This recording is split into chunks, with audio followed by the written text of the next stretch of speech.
Selamat datang di Si Binuang Channel. Terima kasih sudah mampir. Mari kita lanjutkan novel SSK, bagian 351. Selamat mendengarkan. Seminggu berlalu dengan cepat. Selama minggu ini, David dan Blue Enchantress akan berjalan-jalan di area damai setiap hari. Mereka menjebak orang dan juga merayu mereka yang tidak memiliki pekerjaan yang layak untuk mengambil umpan. Namun, dia dan Blue Enchantress juga sering memberikan pelajaran kepada orang-orang yang ingin merampok mereka karena penampilan mereka yang kaya. Dua orang bahkan ingin melakukan pelecehan seksual terhadap Blue Enchantress dan merampok uang mereka. Namun, mereka dengan cepat dibunuh oleh yang terakhir dalam seminggu terakhir. Dua orang yang membenci kejahatan muncul di area damai, dan mereka menakuti orang yang beroperasi di bidang ini begitu banyak sehingga mereka tidak berani keluar. Oleh karena itu, dalam 2 hari terakhir, tidak ada yang terpancing sama sekali. Hari ini adalah hari di mana semua orang berkumpul. David sedang duduk di kursi utama aula di tempat berkumpul sementara Red Flame Mercenaries, dengan Blue Enchantress dan Paul berdiri di belakangnya. Saat ini, aula sudah penuh dengan orang, tidak seperti seminggu yang lalu ketika di sana hanya belasan orang yang hadir. Mereka semua adalah kapten kelompok tentara bayaran dengan berbagai ukuran di Chaos Land. Kebanyakan dari mereka datang untuk komisi yang tinggi dan tidak banyak dari mereka yang benar-benar ingin bergabung dengan Red Flame.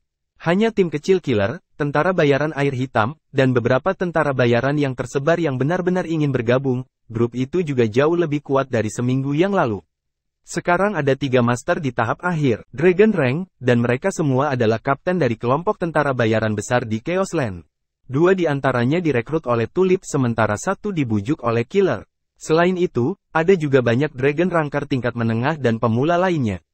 Dengan begitu banyak kekuatan besar dan kecil berkumpul bersama, kelompok mereka mulai terlihat serius. Ditambah dengan fakta bahwa David adalah master super di atas level puncak, tidak ada yang berani mengabaikan keberadaannya. Saya Wajah Perak, Kapten Tentara Bayaran Api Merah dan pemrakarsa misi ini. Jika Anda memiliki pertanyaan, Anda bisa tanya ke saya, kata David. Kapten Wajah Perak, bisakah kamu benar-benar membunuh Tyrant? Tanya Lion King, salah satu kapten di tahap akhir pangkat Dragon. Ini juga menjadi perhatian semua orang yang hadir. Mereka menyukai uang, tetapi mereka juga harus hidup untuk membelanjakan uang itu. Jika Tyrant tidak mati selama serangan mereka di Dark Cape kali ini, semua orang harus menderita di masa depan. Tentu saja, aku tidak akan bercanda tentang ini dengan kalian. David berkata, bagaimana Anda akan membuktikannya? Bicara itu murah, kami tidak akan. Sebelum Lion King selesai berbicara, David memancarkan aura yang membuat takut semua orang yang hadir. Itu menyelimuti seluruh aula dan kemudian menghilang dalam sekejap. Apakah kamu percaya padaku sekarang? David bertanya dengan malu-malu. Percayalah, saya tidak menyangka Kapten Wajah Perak mengambil langkah itu. Aku merasa sangat malu menjadi lebih rendah darimu. Lion King, pasti akan mendukungmu, Kapten Silverface, kata Lion King dengan hormat. Semakin kuat mereka, semakin baik mereka memahami kekuatan David. Dengan kekuatan Lion King yang terlambat, tahap peringkat naga, dia sama sekali tidak memiliki ruang untuk perlawanan di hadapan aura yang baru saja dikeluarkan David. Ini bukanlah sesuatu yang bisa dilakukan oleh Dragon Ranker puncak. Lion King tahu dia tidak akan bisa mengalahkan Tyrant, tapi dia masih memiliki keberanian untuk menghadapinya. Namun, dia tidak berani menahan aura yang baru saja dipancarkan David. Ada pertanyaan lain? David terus bertanya, Kapten Wajah Perak, saya ingin bertanya bagaimana kita harus membagi keuntungan setelah kita mengalahkan Dark Cape. Bagaimanapun, kita datang untuk keuntungan jadi lebih baik jika kita membuatnya jelas sekarang. Plus, selain Anda, kami yang terkuat di antara semuanya tentara bayaran dan kami membawa begitu banyak orang. Kita tidak bisa mendapatkan perlakuan yang sama dengan yang lain, kan? Lain, Master pada tahap akhir peringkat naga bertanya. Tuan-tuan lain juga melihat ke arah David, menunggu jawabannya. Masih bersama Si Binuang Channel. Mari kita lanjutkan novel SSK, bagian 352. Ini terkait dengan kepentingan mereka. Dark Cape diberkati oleh surga, dan jika mereka bisa bersama-sama menempati dan mengelola tanah, hidup mereka di masa depan akan jauh lebih nyaman. Kalaupun tidak bisa, mereka akan berusaha mendapatkan lebih banyak keuntungan dari Silverface. Setelah kita menjatuhkan Dark Cape, aku akan membalasmu sebanding dengan kontribusimu dan memberimu cukup uang untuk memuaskan Anda. Di tempat ini, hanya karena Anda kuat, bukan berarti Anda akan berkontribusi lebih banyak. Tergantung pada peran Anda dalam misi ini. Namun, tentara bayaran api merah akan menjadi satu-satunya yang menempati Dark Cape, dan jika saya pikir Anda telah memberikan kontribusi besar, saya akan mengeluarkan Anda perintah rahasia perak. Mereka yang memiliki Silver Secret Order akan melakukannya. Mendapatkan janji dari saya. Kalian semua harus menyadari beratnya janji ini, kata David dengan suara rendah. Ketika David mengatakan ini, mata semua orang berbinar. Sebuah janji dari Kapten Silverface, dengan ranahnya saat ini, itu adalah hadiah yang sangat besar. Jika mereka menyimpan perintah rahasia ini sampai hari dia menerobos ke ranah berikutnya, nilainya akan meningkat secara eksponensial. Jika ini dibiarkan sampai akhir, itu akan menjadi fondasi kekuasaan. Ini akan menjamin keamanan mereka setidaknya selama beberapa dekade. Tidak ada yang bisa menahan godaan seperti itu. Janji dari seorang master yang hendak menerobos ke alam legendaris. Semua orang di tempat kejadian telah berada di tanah kekacauan selama bertahun-tahun, jadi siapa di antara mereka yang tidak memiliki musuh? Pada saat ini, jika Red Flame Mercenaries mengalahkan Dark Cape dan Kapten Silverface membunuh Tyrant, ketenarannya akan meningkat meroket dan siapapun yang memegang Silver Secret Order juga akan dihormati. Jangan khawatir, Kapten Wajah Perak.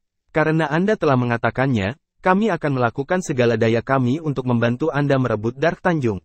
Ya, kami pasti akan membantumu mengendalikan Dark Cape, kata semua orang serempak. Baiklah, sekarang tidak ada yang punya masalah. Kamu harus memimpin timmu sendiri dan memecahnya menjadi kelompok-kelompok kecil. Kita akan bertemu di sisi barat Dark Cape dalam 3 hari. Sesampai di sana, saya akan menantang Tyrant, pangkat naga nomor 1, dan semua orang akan menyaksikan bagaimana saya membunuh Tyrant secara langsung. Semua orang pergi dengan tim mereka di belakang. Saat ini, mereka harus bergegas ke Dark Cape. Lokasi mereka saat ini hampir 1000 km jauhnya dari Dark Cape. Meskipun 3 hari sudah lebih dari cukup, mereka masih ingin ke sana secepat mungkin, agar tidak ketinggalan pertempuran abad ini. Pertempuran ini ditakdirkan untuk dicatat dalam sejarah. Hanya ada sekitar 3.000 orang yang tergabung dalam 10 tentara bayaran api merah, angka yang baru mereka capai setelah David merekrut lebih dari 1.000 orang dari Blackwater Mercenaries. Namun, yang mengejutkan David adalah pemilik Rock Bar, Tulip, seorang rangker naga menengah, juga tetap tinggal. David kemudian membagi tim yang terdiri dari 3.000 orang menjadi beberapa tim kecil. Dia membiarkan killer dan anggota terkuat lainnya masing-masing memimpin tim sebelum lepas landas. Sementara itu, David membawa Blue Enchantress dan pergi sendiri. Tanjung Gelap, di tanah yang berbatasan dengan Summerland dan Falconia, satu-satunya tempat yang tidak terganggu oleh medan magnet. Lokasi geografis tempat ini unik, dan kedua kerajaan terpaksa melewati daerah ini jika mereka ingin berdagang. Bahkan pesawat perlu terbang di atasnya. Tak satu pun dari dua kekaisaran yang mengizinkan satu sama lain untuk menduduki wilayah ini, jadi tentara bayaran yang haus darah merebutnya kesempatan untuk melakukannya. Sebelum tentara bayaran haus darah menduduki tempat ini dikendalikan oleh banyak faksi. Namun, setelah direbut oleh tentara bayaran yang haus darah, tempat ini secara eksklusif berada di bawah kendali mereka. Siapapun yang melewati tempat ini, baik itu mobil, kapal, atau pesawat, harus membayar. Akibatnya terjadi biaya pos pemeriksaan yang dikumpulkan tentara bayaran haus darah setiap tahun menjadi jumlah yang sangat besar. Oleh karena itu, meski memiliki puluhan ribu anggota, setelah menempati tempat ini, tentara bayaran yang haus darah tidak diperlukan untuk melakukan satu misi. Masih bersama si Binuang Channel, mari kita lanjutkan novel SSK, bagian 353. Tempat ini terlalu menguntungkan, sehingga mereka tidak perlu khawatir tentang uang sama sekali. Ada sebuah kastil besar di tengah Dark Cape. Inti dari Mercenary House Darah tinggal di sini, termasuk Justin the Tyrant. Anggota tingkat rendah dari tentara bayaran House Darah dikirim ke setiap sudut Dark Cape, menjaga bagian ini. Tanah yang mereka yakini secara pribadi adalah milik mereka. Mereka akan melakukan rotasi posisi sekali sehari. Tentara bayaran House Darah telah menduduki Dark Cape selama bertahun-tahun dan mereka perlahan-lahan meninggalkan struktur kelompok tentara bayaran dan mulai berkembang menjadi sebuah sekte. Ada 3 wali, 6 tetua, dan 8 perkumpulan rahasia. Saat ini, di aula besar kastil, inti dari tentara bayaran yang haus darah semuanya berkumpul. Duduk di kursi utama adalah seorang pria parubaya kurus dengan wajah pucat, kemeja hijau, dan kipas lipat di tangannya. Dia tampak seperti seorang sarjana dari zaman kuno. Sulit untuk mengaitkan citra orang ini dengan Tyrant yang legendaris. Namun, sebenarnya pria parubaya yang kurus dan tampak lemah ini adalah Justin the Tyrant, kapten dari tentara bayaran yang haus darah.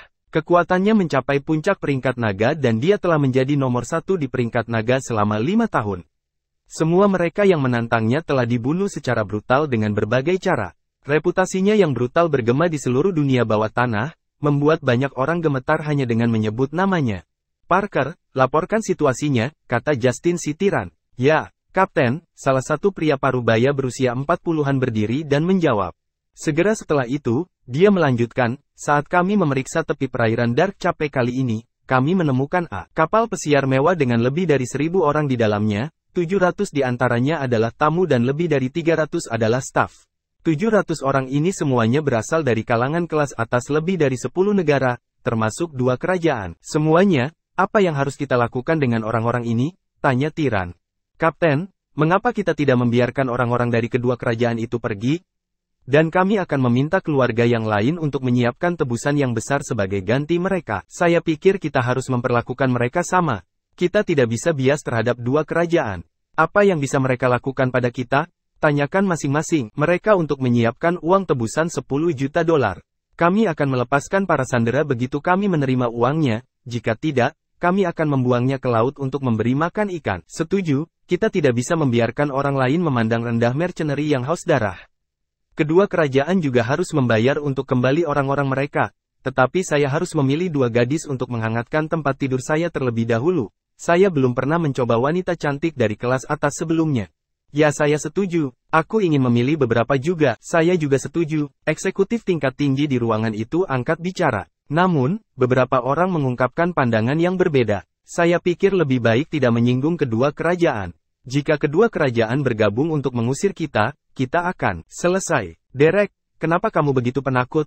Bagaimana mungkin kedua kekaisaran bisa bergabung? Anda terlalu memikirkan hal-hal mereka jelas ingin membunuh satu sama lain. Bagaimana lagi kita mendapat kesempatan untuk menduduki Dark Cape? Itu kemungkinan. Kemungkinan yang Anda sebutkan tidak akan pernah terjadi. Saya setuju dengan Derek. Kita harus menghindari menyinggung dua kerajaan sebanyak mungkin. Semua orang di aula memberikan pendapat mereka. Itu sedikit bising dan mereka sekarang terbelah menjadi 2 sisi. Salah satu pihak mengatakan bahwa mereka tidak bisa membiarkan tentara bayaran yang haus darah tampak lemah dan mereka sepenuhnya mengabaikan dua kerajaan. Sebaliknya, tim lain merasa bahwa mereka tidak boleh menyinggung kedua kerajaan dan mereka malah harus mempertahankan hubungan yang ramah dengan mereka. Tyron mengetuk meja dengan kipas lipatnya. Masih bersama si Binuang Channel. Mari kita lanjutkan novel SSK, bagian 354. Aula jatuh ke dalam keheningan. Apapun yang dikatakan Tyron di Dark Cape akan menjadi dekrit kekaisaran dan tidak ada yang berani pergi melawan dia. Tyron berpikir sejenak dan berkata, minta semua identitas orang-orang ini dan minta tebusan sesuai dengan keinginan mereka. Situasi keluarga, katakan saja setengah dari harta keluarga mereka. Adapun warga dari dua kerajaan besar, ambil saja sejumlah uang dari mereka sebagai tanda. Anda dapat memilih dari antara orang-orang yang menolak membayar, dan Anda bisa buang sisanya ke kolam untuk memberi makan piranha. Kapten Tyron telah membuat keputusan akhir dan tidak ada yang mengajukan keberatan. Memberi makan para sandera piranha jauh lebih kejam daripada membuang mereka ke laut. Dark Cape memiliki kolam besar tempat Tyron menyimpan banyak piranha. Kebanyakan dari mereka yang menentangnya dilempar ke sana menjadi makanan ikan. Ini menunjukkan betapa brutalnya Justin. Rory, lanjutkan laporannya, kata Tyron lagi. Ya, Kapten. Seorang pria berpenampilan lembut berusia 30-an berdiri dan berbicara. Menurut informasi yang diterima, sebulan yang lalu, Chaos Land membentuk kelompok tentara bayaran bernama Red Flame. Menggunakan sejumlah besar uang sebagai insentif, mereka menarik banyak kelompok tentara bayaran di Chaos Land dan akan melakukan penyerangan ke Dark Cape. Rory, kamu tidak perlu memberitahuku ini, kan? Begitu banyak orang ingin menyerang Dark Cape tapi berapa banyak yang berani datang pada akhirnya? Ya, ini hanyalah cara bagi mereka untuk menjadi terkenal. Beraninya tikus-tikus yang tidak relevan itu mengatakan mereka ingin menyerang Dark Cape? Tampaknya mereka telah melupakan rasa takut yang dibawa tentara bayaran haus darah ke tanah kekacauan setelah bertahun-tahun kita tidak akting. Kali ini tidak sama, kata Rory, penasihat terpercaya. Oh, apa bedanya? Red Flame Mercenary sedang dalam perjalanan ke Dark Cape dan mereka telah bergabung dengan 3 kelompok tentara bayaran besar di tanah kekacauan. Kapten adalah master di tahap akhir Dragon Rank. Jumlah orang gabungan dari 3 kelompok ini muncul lebih dari 10.000. Selain api merah dan yang tersebar kecil dan kelompok tentara bayaran berukuran sedang, ada lebih dari 20.000 orang dalam perjalanan untuk menyerang Dark Cape. Plus, Red Flame Mercenaries bahkan menghabiskan banyak uang untuk membeli banyak senjata paling canggih untuk mempersiapkan ini, kata Rory dengan ekspresi serius di wajahnya. Setelah Rory mengatakan itu, semua eksekutif tingkat tinggi di ruangan itu terkejut. Pasukan sekutu lebih dari 20.000 orang sedang dalam perjalanan untuk menyerang Dark Cape dengan senjata paling canggih di dunia. Ini bukan lelucon, itu pasti akan menyebabkan banyak masalah bagi mereka karena pertempuran ini tidak akan mudah. Tetap saja, mereka tidak pernah berpikir mereka akan melakukannya. Kalah karena Tyrant adalah kapten mereka. Rory, siapa kapten tentara bayaran api merah? Bagaimana dia meyakinkan 3 kelompok tentara bayaran yang akan datang dan mengadili kematian? Seseorang bertanya, saya tidak tahu identitasnya untuk saat ini, saya hanya tahu dia memakai topeng perak dan memanggil dirinya sendiri. Wajah perak. Dia muncul di Chaos Land lebih dari seminggu yang lalu. Diduga dia telah mencapai puncaknya. Peringkat naga, jika tidak, saya tidak bisa menjelaskan mengapa 3 master pada tahap akhir peringkat naga setuju untuk datang. Setelah Rory selesai berbicara, dia memandang semua orang dengan ekspresi serius. Jika semua orang baru saja terkejut, sekarang, mereka terkejut. Seorang Master Super di puncak peringkat naga memimpin 3 Master hebat di tahap akhir peringkat naga. Tampaknya juga akan ada beberapa rangker pemula dan pertengahan naga. Plus, ada 20.000 sekutu, pasukan dan senjata canggih yang tak terhitung jumlahnya. Bahkan jika kekuatan ini tidak sebanding dengan tentara bayaran Haus Darah, itu tidak jauh di belakang. Jika kapten dicegah oleh Dragon Ranker puncak pihak lain, maka sangat sulit untuk menentukannya. Hasil pertempuran ini, lagi pula, mereka telah tinggal di Dark Cape selama hampir 10 tahun dan kebiadaban mereka telah lama berkurang karenanya hidup nyaman dan damai. Masih bersama si Binuang Channel, mari kita lanjutkan novel SSK, bagian 355. Dalam beberapa tahun terakhir, beberapa wanita yang diculik di sini melalui berbagai cara telah melahirkan beberapa anak-anak. Oleh karena itu, di dalam hati mereka, orang-orang ini tidak lagi mau bertempur sampai mati. Kapten, saya pikir kita perlu memberi perhatian khusus pada kejadian ini dan membawa kembali Wali dan Penatua. Itu pasti akan menjadi pertarungan yang sulit kali ini dan kami tidak bisa menganggapnya enteng. Parker berkata, ya, mereka mendatangi kita dengan sangat agresif. Kita harus memanggil Wali dan sesepuh sesegera mungkin agar kita bisa rencanakan semuanya dengan tepat dan jangan beri musuh kesempatan. Para eksekutif tingkat tinggi dari tentara bayaran Haus Darah yang hadir mulai berdiskusi di antara mereka sendiri. Tyrant duduk di kursinya dengan mantap dan dia tidak mengatakan apa-apa. Dia membiarkan semua orang berdiskusi. Lebih dari seminggu yang lalu, dia menerima telepon dari keponakannya yang berharap Tyrant akan mengirim 2 tuan ke ibu kota untuk membantu perkembangan keluarga Chases. Pada akhirnya, mereka adalah keluarganya sehingga dia tidak bisa menolak. Selain itu, jika ayahnya Yusuf tidak mengutusnya di luar negeri dalam semalam, dia mungkin masih berjongkok di penjara di Summerland. Karena itu, lebih dari seminggu yang lalu, dia mengirim seorang wali dan seorang tetua ke ibu kota di Summerland untuk bergabung sementara keluarga Chases dan bertindak sebagai pengawal keluarga untuk membantu perkembangan mereka. Karena itu, dia tidak bisa begitu saja memanggil mereka untuk kembali. Selain itu, apakah dia perlu memanggil wali dan tetua kembali untuk hal kecil ini? Bahkan jika orang-orang ini tidak bisa melawan, dapatkah Wali dan Penatua tambahan mengubah situasi? Mereka hanya bisa menyalahkan diri sendiri karena hidup terlalu nyaman selama beberapa tahun terakhir dan mereka benar-benar kehilangan mereka motivasi untuk berjuang. Dia tidak bisa membiarkan ini terjadi. Tampaknya setelah kejadian ini, tentara bayaran yang Haus Darah perlu berubah seolah-olah ini berlanjut, cepat atau lambat nanti, semua orang akan menjadi harimau tanpa gigi. Setelah menunggu semua orang selesai berbicara, Tyrant berkata, kamu sangat takut dengan masalah sepele ini. Saya pikir Anda telah hidup terlalu nyaman dalam beberapa tahun terakhir. Setelah kejadian ini, saya akan sepenuhnya mengubah Haus Darah tentara bayaran. Kalian telah kehilangan motivasi yang kalian miliki saat itu dan secara kebetulan, kami telah kehilangan status kami di Chaos Land. Ketika saatnya tiba, saya akan meminta setengah dari orang-orang kita untuk tinggal di Dark Cape dan setengah dari laki-laki pergi ke tanah kekacauan untuk mengembalikan kejayaan kita. Astaga, semua orang memandang Tyrant dengan bingung, tidak tahu apakah dia serius atau tidak. Namun, jika itu benar, akan ada pertanyaan siapa yang akan pergi dan siapa yang akan tinggal. Kapten, kita akan membahas transformasi tentara bayaran yang Haus Darah nanti. Kita harus tetap fokus pada sekutu, pasukan tentara bayaran api merah dan bersiaplah terlebih dahulu, kata Rory di samping. Jika ada orang di tentara bayaran Haus Darah yang berani mempertanyakan apa yang dikatakan Tyrant, itu adalah Rory. Ini bukan karena seberapa kuat Rory, tetapi karena banyak idenya telah membuat Dark Cape menjadi makmur setelahnya. Mereka merebut Dark Corner. Meskipun Tyrant kejam, dia tidak bodoh. Jika tidak, bagaimana dia bisa mencapai begitu banyak?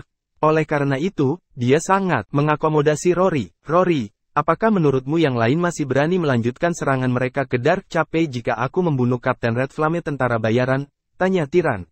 Rory tertegun. Dilihat dari situasi saat ini dari tentara sekutu Red Flame Mercenaries yang tersebar, selama Silverface, puncak Dragon Ranker, sudah mati, tidak ada orang lain yang berani menyerang Dark Cafe. Namun, dia membayangkan bahwa jika sang kapten dihalangi oleh wajah perak, pertarungan yang sulit akan menyusul. Tentara bayaran Haus Darah saat ini bukan lagi tentara bayaran Haus Darah di masa lalu.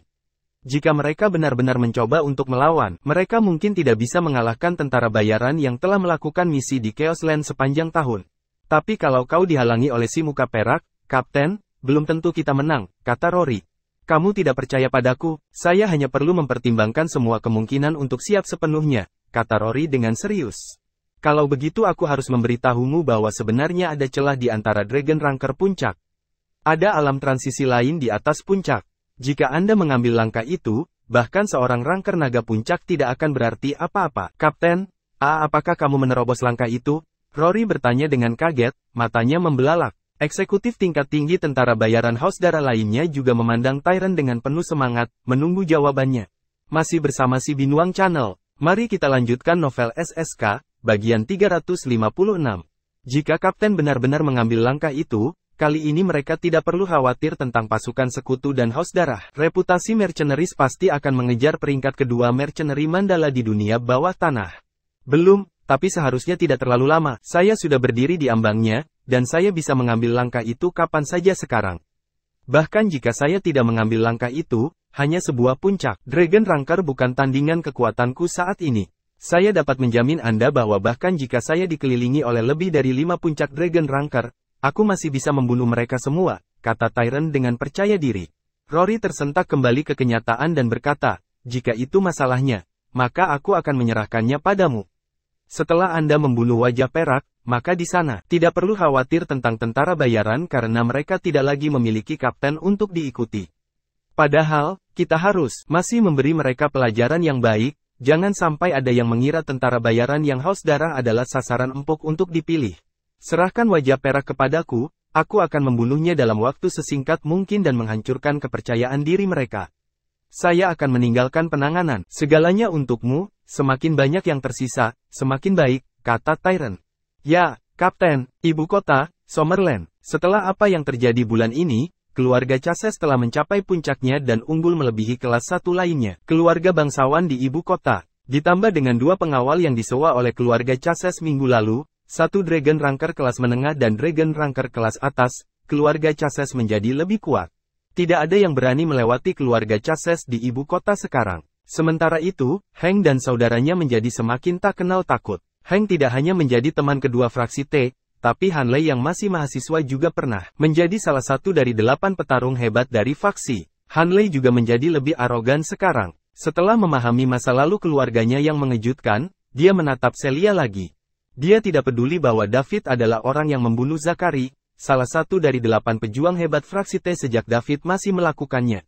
Tidak berani membunuh Hanley. Hanley memiliki latar belakang yang lebih kuat daripada David. Oleh karena itu, tidak ada yang menghentikannya untuk menjadikan Celia miliknya, tidak ketika David tidak berani membunuhnya. Jika David mencoba, seluruh Summerland akan mengejar David. Inilah mengapa Hanley tidak takut. Namun, alasan mengapa dia belum melakukan apapun pada Celia adalah karena ada sesuatu penting yang harus dilakukan keluarga Chases sekarang. Setelah masalah itu diselesaikan, Hanley kemudian akan menjadikan Celia miliknya, terlepas dari apakah dia menginginkannya atau tidak. Setelah masalah ini ditangani, keluarga Chases akan menjadi salah satu keluarga aristokrat terkemuka ibu kota. Saat itu, Hanley akan mengambil Celia apakah dia atau David menginginkannya atau tidak. Dan tidak ada yang bisa dilakukan David. Hentikan dia. Klub tembok besar. Hank sekali lagi mengumpulkan anggota fraksi T untuk rapat. Tidak ada yang berani menanyainya kali ini. Chase memasang ekspresi sinis di wajahnya, tidak berani mengeluarkan satu suara pun sementara Stan menunggu diam-diam sampai Hank datang. Berbicara. Dengan kedatangan 2 master seni bela diri baru keluarga Chases, Stan sekarang melihat Hank sebagai seorang setara. Hank mungkin tidak sekuat fisiknya, tetapi dia memiliki latar belakang keluarga untuk menebusnya. Stan tidak menyangka Justin Sitiran dapat mengirimkan 2 master hebat yang merupakan naga peringkat menengah dan tinggi. Peringkat masing-masing, masih bersama si Binuang Channel. Mari kita lanjutkan novel SSK, bagian 357. Master dengan level seperti itu adalah bagian dari warisan keluarga dan hanya dikeluarkan jika diperlukan.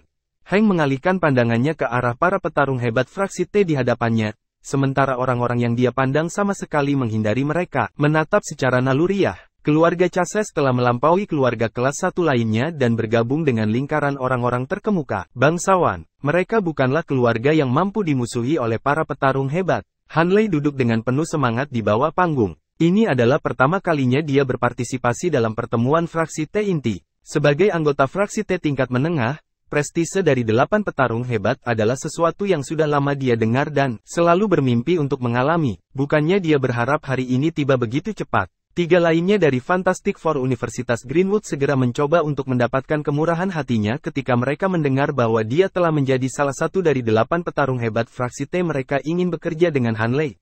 Jadi Hanley menerima mereka sebagai bawahannya. Fraksi T adalah eksistensi suci di kalangan pemuda ibu kota, dan T bangga menjadi anggota dari fraksi. Sebagai salah satu dari 8 petarung hebatnya, Hanley sekarang sangat populer di kalangan pemuda di ibu kota.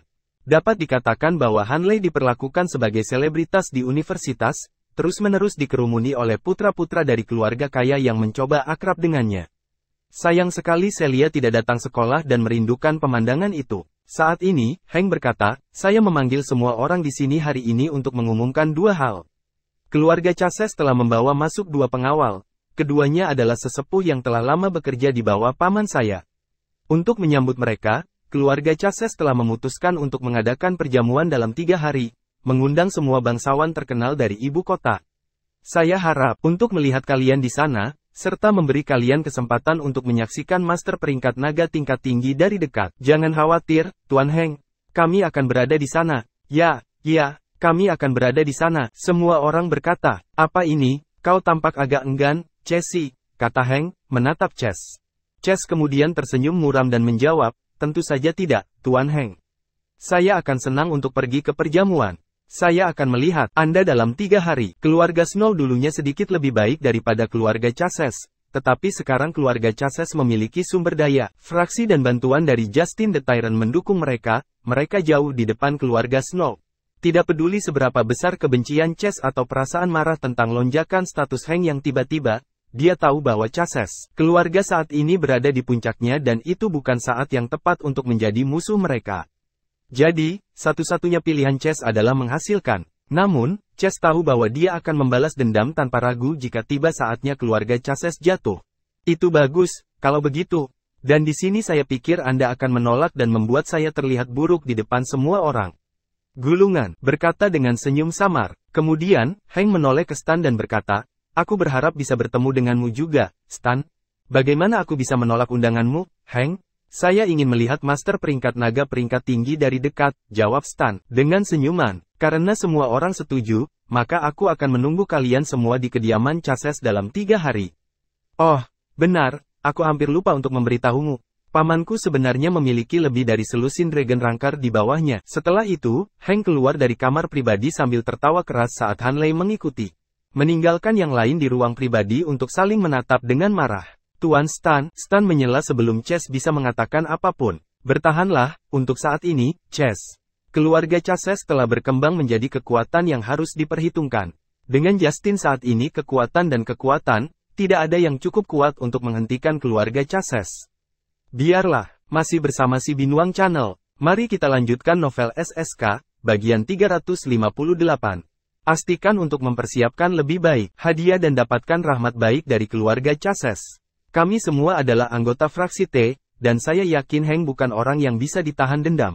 Stan bangkit untuk meninggalkan kamar pribadi. Petarung hebat lainnya berbagi pandangan dan menghela nafas juga. Bahkan jika Temen sendiri telah menjelaskan bahwa keluarga Chases telah tumbuh menjadi kekuatan yang harus diperhitungkan, maka tidak ada lagi yang bisa mereka lakukan kecuali mengikuti saran Stan dan menyiapkan hadiah yang lebih bagus untuk masuk ke rumah keluarga Chases.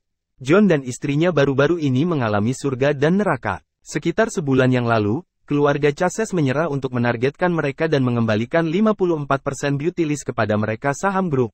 John mendapatkan kembali pekerjaannya dan atasannya bahkan menunjukkan tanda-tanda ingin mempromosikannya dan memberinya lebih banyak tanggung jawab. Namun, hal baik tidak berlangsung lama dan masalah muncul lagi dalam beberapa hari terakhir. Masalah muncul dengan perusahaan dan karir John terhenti.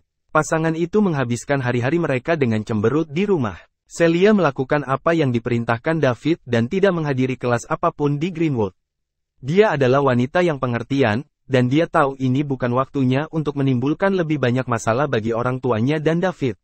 Jadi, dia tidak meninggalkan rumah sama sekali dan tinggal di rumah. John dan istrinya awalnya berasumsi bahwa keluarga Chases mengincar mereka lagi. Tetapi setelah bertanya kepada pasangan dari orang-orang yang mereka temukan bahwa keluarga Chases sebenarnya terlalu sibuk untuk berurusan dengan kentang goreng kecil seperti mereka akhir-akhir ini.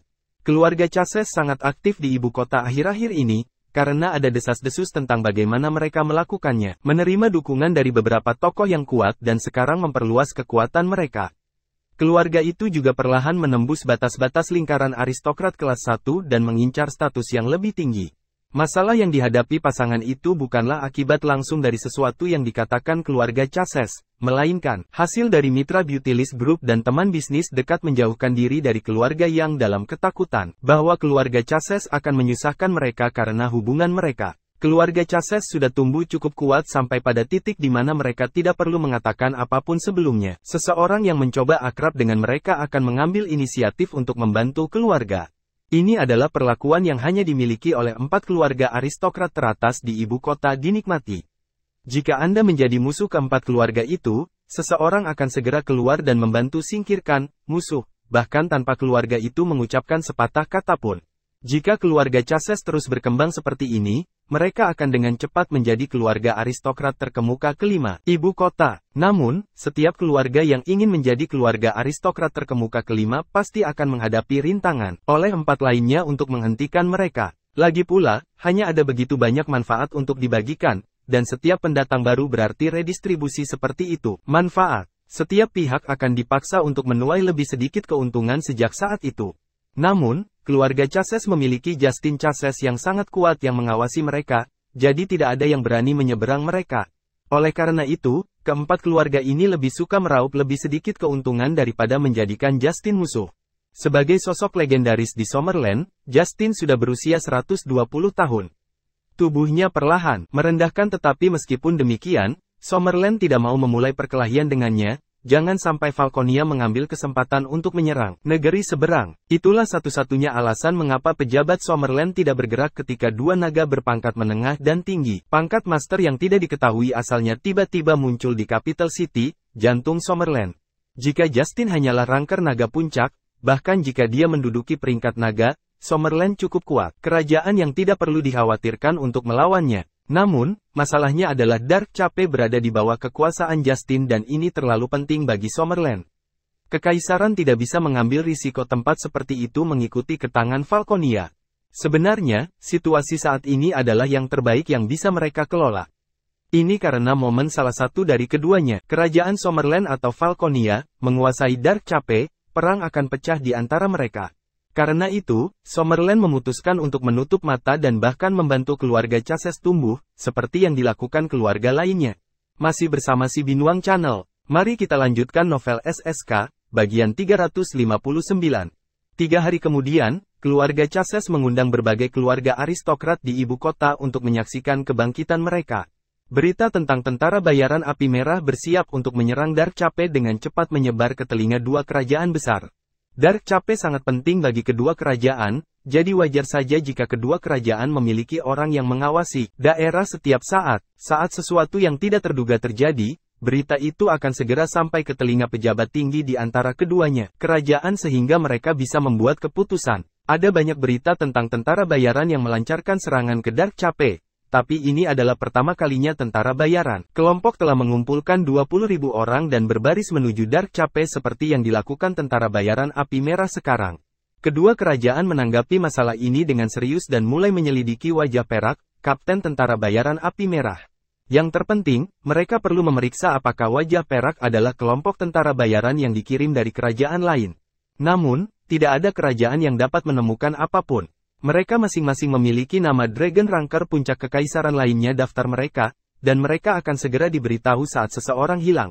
Ini dibantu oleh fakta bahwa David telah merencanakan semuanya sejak lama dan tidak ingin mengungkapkannya. Identitasnya belum. Dia tahu bahwa saat identitasnya terungkap, Falconia akan mencegahnya mengambil alih Dark Cape.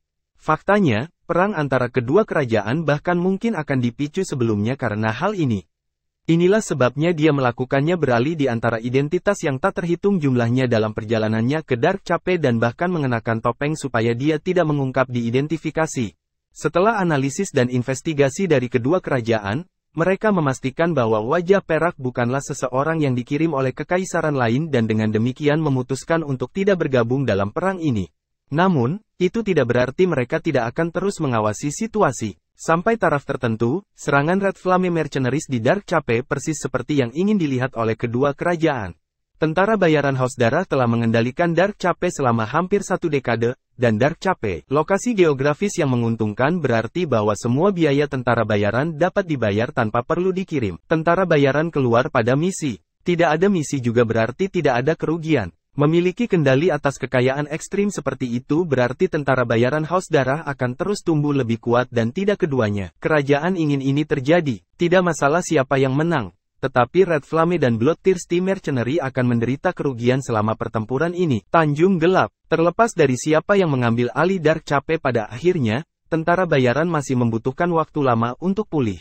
3 hari berlalu dengan sangat cepat. Kediaman Chases di ibu kota sangat ramai hari ini, dengan tamu yang tak terhitung jumlahnya yang terkenal dan berkuasa. Keluarga di ibu kota. Keluarga Chases tersenyum cerah di wajah mereka karena, setelah hari ini, nama keluarga mereka akan mengguncang seluruh dunia, ibu kota dan bahkan seluruh Summerland. Namun, mereka tidak tahu bahwa pertempuran besar akan terjadi di Dark Cape, yang akan menentukan apakah akan terjadi. Keluarga Chases hidup atau mati. Bahkan wali atau tetua keluarga Chases tidak tahu bahwa Dark Cape akan diserang.